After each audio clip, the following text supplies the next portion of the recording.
Hello and welcome everyone to another series that we are going to start on this channel. We like to call that as character description or rather a character sketch.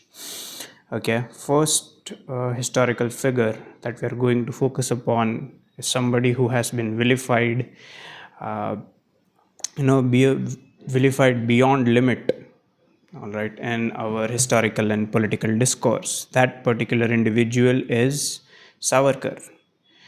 He goes by the name of Vinayak Damodar Savarkar. Okay. Our history textbooks don't speak much about it because he has been vilified and relegated as an extremist in our historical discourse. We are being told that he was the person who propounded the two nation theory. This was, and this is rather a malicious attempt by many of the political parties, and almost all the political parties on the left side have castigated him as somebody who was the propounder of the two nation theory. Whereas, if you still have doubts, we have proved this beyond doubt that indeed the father of two nation theory was some other individual who goes by the name of Sayyid Ahmad Khan. So, if you have not watched our series of Unlearning the Falsehoods, I guess you guys should watch that. But in this video, we are going to talk about, in this episode, first episode in this series, we are going to talk about Savarkar. Okay, so when you speak about historical figures, there has to be some degree of empathy, meaning we have had historical leaders who have had a sketchy past.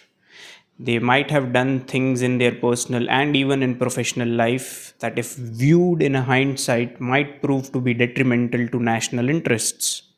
All right, but that cannot be the that cannot form as one of the parameters as to judge him or her, and castigate him and relegate him as somebody who is an extremist. There has to be some degree of empathy when you talk about historical figures. Okay, we have seen examples of examples of past lives of Mohandas Gandhi or even JL Nehru. They have had done things in their lives that are not exactly befitting of a statesman, but we still accept them in our there is wide acceptance of their character in our day-to-day and public discourse, whereas there are other characters who have been um, who have not received acceptance that they deserve.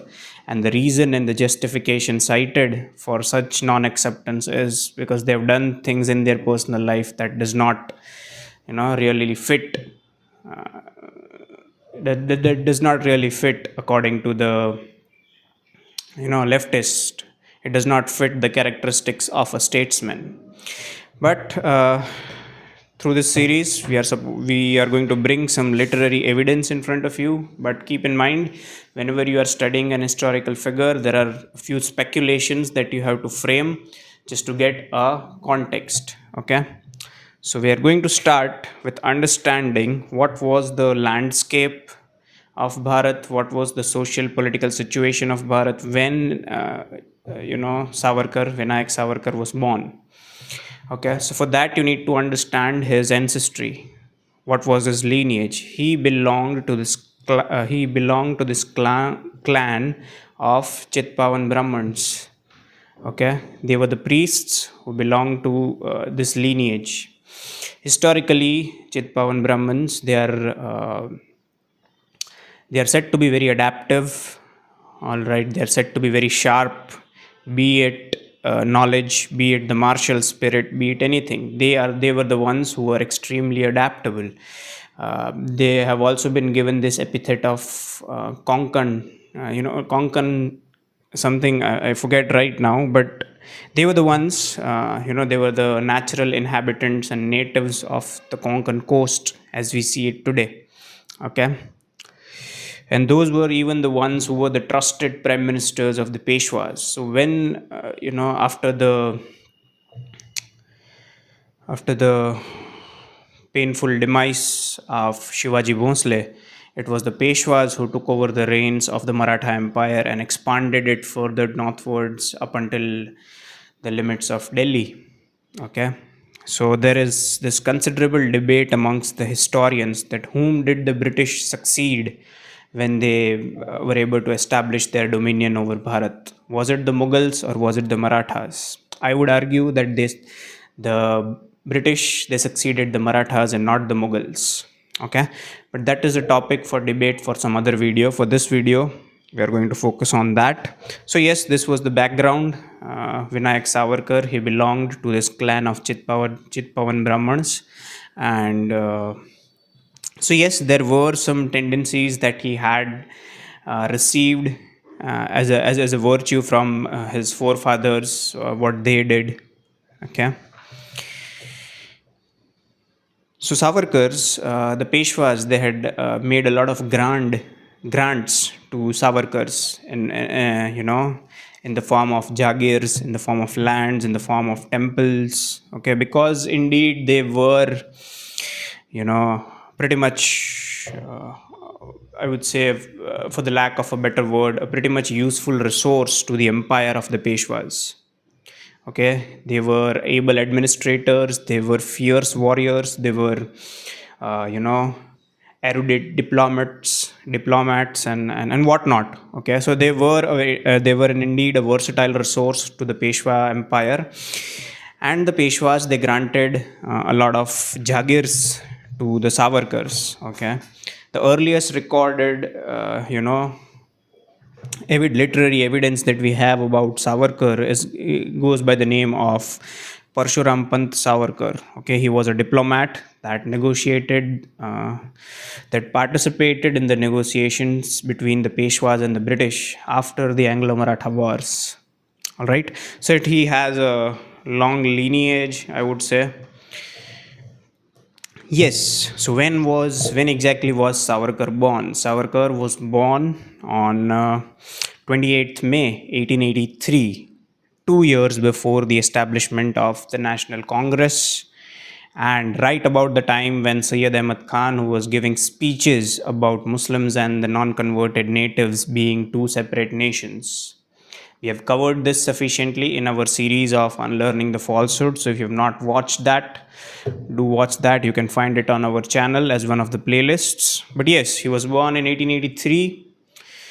And he was born in a town that was called Bhagur. Okay, it was a small town on the Konkan coast. So he was born that way. So right from his birth, he had been brought up in a household that adhered to the principles of Brahmins. He belonged to a family that adhered to the principles of Brahmins, and he received his education at a local government school when he was 6. Okay, that's normal, I would say. Generally, children in our country, they start education when they are 6. Okay. So here we can only speculate what was his childhood like, because we don't exactly have records about how Vinayak was in his childhood. Nobody wrote about him because he was a child. We don't have any records about what his father thought, what his mother thought. So here all we can do is speculate. But we have to be very careful and cautious when we move down this road of speculations. Okay.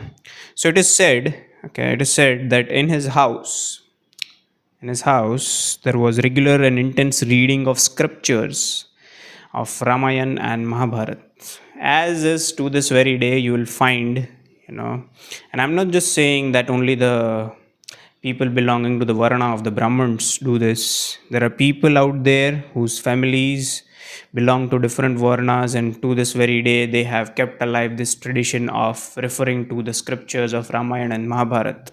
So it's not just them, but it is being said that Savarkar's practiced intense reading of scriptures. He was very much fond of reading these things. Okay. And it is also being said that Savarkar never really accepted the Varna system as it existed during his times. Keep in mind, he was born in the 19th century. He was born in the 19th century Bharat when British were here. when the Islamic plunderers had already settled. So both these monotheistic colonizers, they were hell bent on converting people. So they were finding justifications for legitimizing their conversion. What did the British do? They had legitimized their efforts of conversions by propagating this myth and narrative of the priestly class keeping the downtrodden people away from the knowledge, so they could not, so they could not flourish in their own career. So this was a narrative that was propagated by the British. And what did the Islamists do? They propagated this narrative that it was the priestly class that was perpetuating atrocities on them. And come to Islam, we do not have such caste divides. We will treat you with, equality and respect. But this has also been, this myth has also been busted uh, by us in our previous videos in the series of unlearning the falsehoods. Do watch that. So just to quote, in 1911 there was a census that was undertaken by the British, and according to that census, you know the Muslim community had 80 different castes. It is all over the internet. You can just, a simple Google search would prove this. Okay. So yes, it is widely said amongst the near and dear ones of Savarkar that he did not accept the Varna system, and the things that he did in his later life would prove that obviously he was not in agreement of the Varna system and how the downtrodden people were treated by the members of, the community and so-called elite class during that time. Even there are also quotes of his close near and dear friends of Savarkar, how they belonged to the supposedly lower castes. So if he was indeed an elitist of the highest degree, he would not have friends who belonged to the downtrodden castes. Again, caste is a Portuguese word, but there is, it's like our people only understand that language. Unless and until you talk to them in this language, they'll not understand. So yes, caste again is a foreign word, but since it has stuck and it is being used in a regular parlance, so we'll use that. Okay. It is also said that Savarkar was also fond of history as a subject. He also had a deep interest in reading newspapers and staying abreast with the current happenings, not just in Bharat but all across the world. So what we can conclude from these speculations, what rational conclusions can we draw from these speculations is, number one is he was conscious that we need to know about what exactly is going on across the world. It's not just Bharat. We need to know what is going on across the world. Rational conclusion number two is he wasn't really indoctrinated into this idea that he was an elite and he should treat others with discontempt, and he should be condescending to others simply because by the virtue of him being born in a supposedly upper caste family. Okay, so there are no instances of him being cruel to the lower caste people. So these are the two rational conclusions. That is, number one, he was interested, he was extremely aware, he was extremely conscious about what exactly is going on across the world. Number two is he was also not very elitist in his approach. And this would obviously prove there are certain episodes in his life, in his later life, that prove beyond doubt that he was indeed against the Varna system. Okay. Now, what happened in 1885? Okay, obviously Congress was established, but what happened in 1885 was, after the Anglo-Maratha Wars, there was this peace treaty that was negotiated between the Peshwa Marathas and the British. Okay, so the center of Maratha rule was shifted. Initially, it was Pune. It was Pune that was the cultural capital of the Marathi speaking population. But now, with the advent of the British, that center had shifted to Mumbai. Okay, after the defeat of the Peshwas and the Anglo-Maratha Wars, the significance of Pune declined, and it was Mumbai that was brought to the fore. But the Marathi speaking population did not hold too much of a sway in Mumbai, because The Peshwa Empire had disbanded. The soldiers of the Peshwa Empire were jobless. Or there was this individualistic spirit amongst the people that we need to survive on our own. There isn't exactly a political authority over us. So there were the British, the Parsis, the Bhatiyas, and the Khojas. These particular communities, they were the front runners in the Bombay textile business.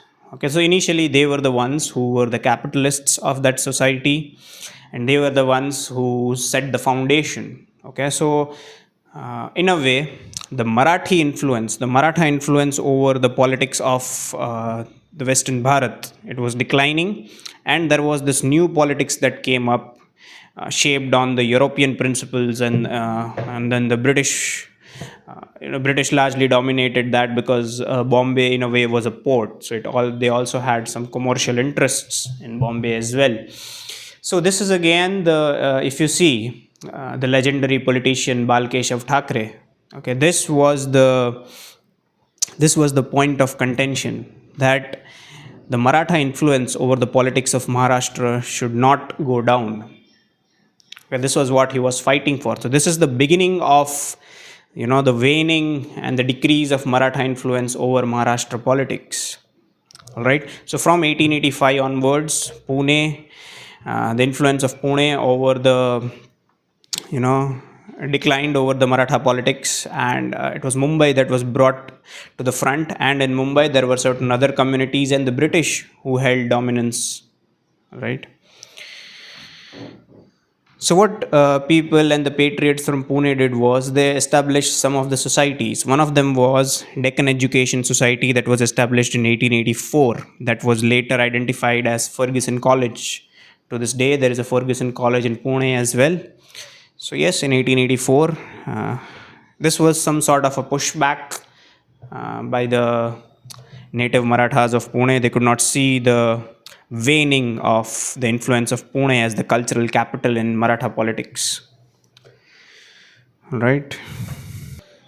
Now what happened was, since the influence of Pune was on the decline, there were people who were convinced. Okay, obviously there were some nationalistic sentiments. All right, and there are multiple people and the multiple written document accounts of British authorities exist that they blamed the Chitpavan Brahmins for reviving the spirit of nationalism among the people. And when I say nationalism, I don't mean the nationalism of the Western brand. I mean the nationalism of Bharat. Okay. So yes, there was some revolutionary fervor that was on the rise, specifically from Pune onwards. Right, this nationalism with a Marathi flavor, that British needs to be overthrown by armed methods, not simply just by protesting. Keep in mind, parallelly in 1885, it was the Congress that was also set up. Okay. Now. Currently, there are this Ganesh Chaturthi festivities going on.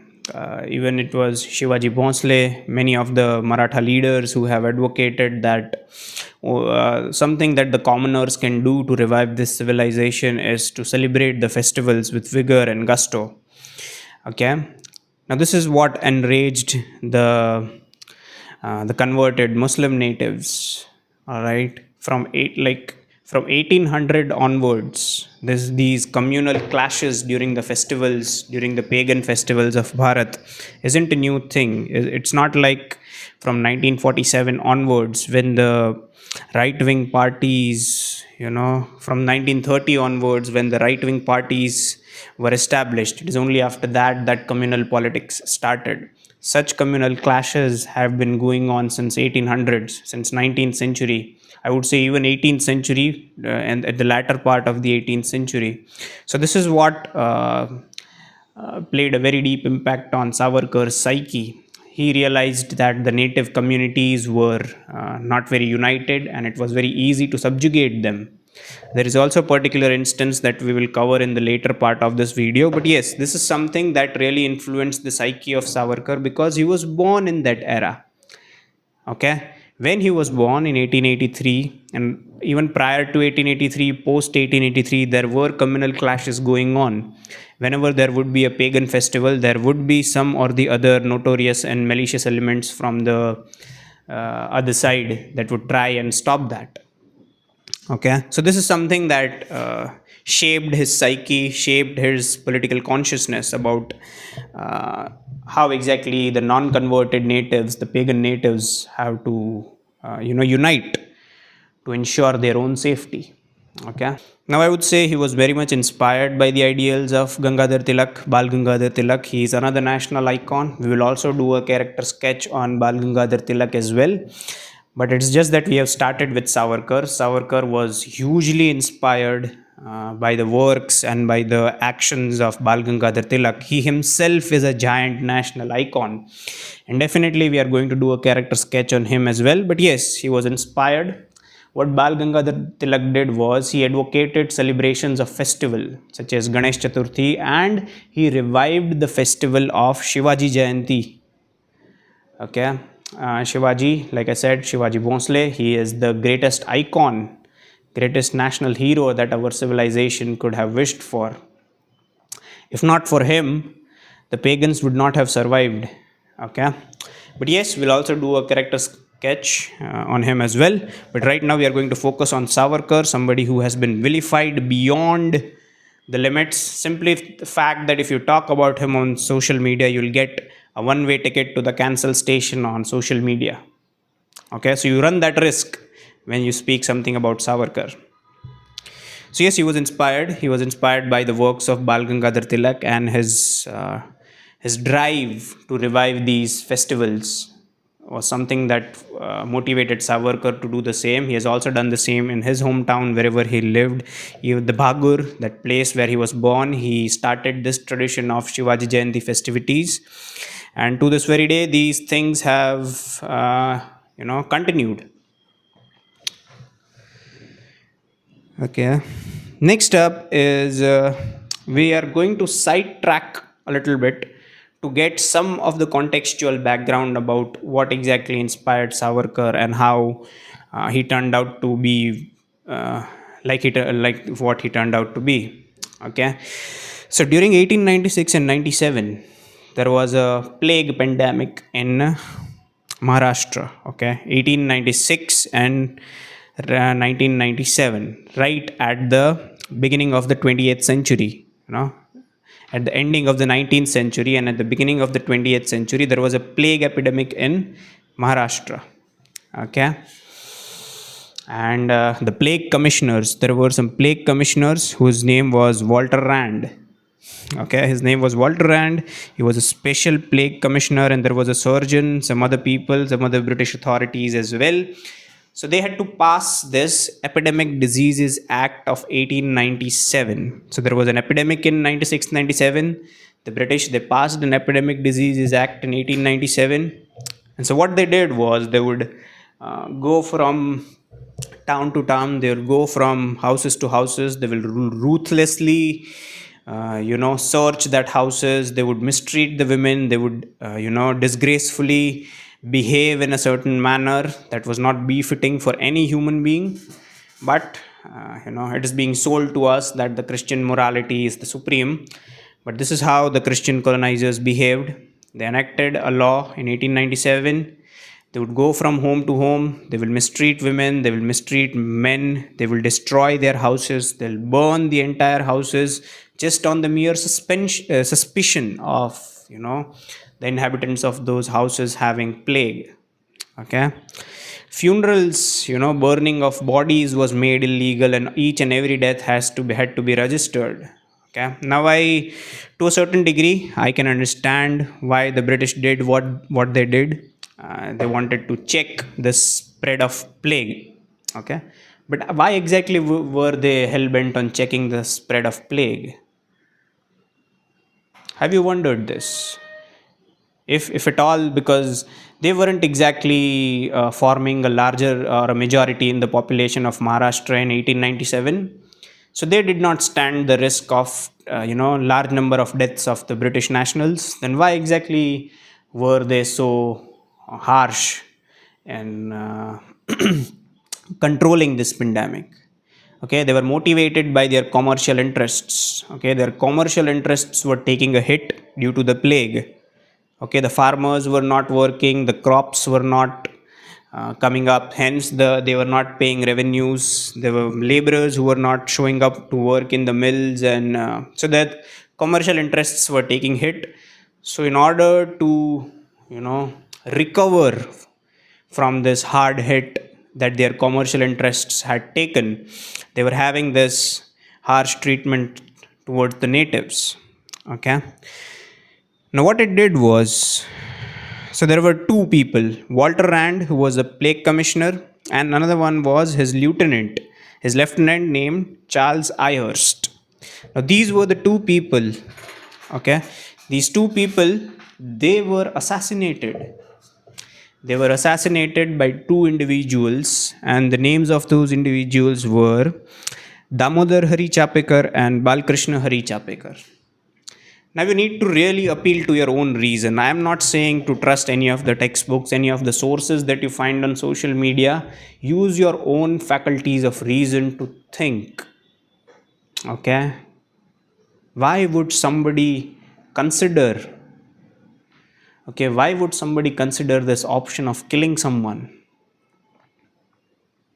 Indeed, the atrocities that the British authorities had perpetuated in the name of controlling the plague must have been of the highest order. For somebody the mere thought of somebody considering to assassinate a person in charge tells you what would have been the intensity and severity of those atrocities committed.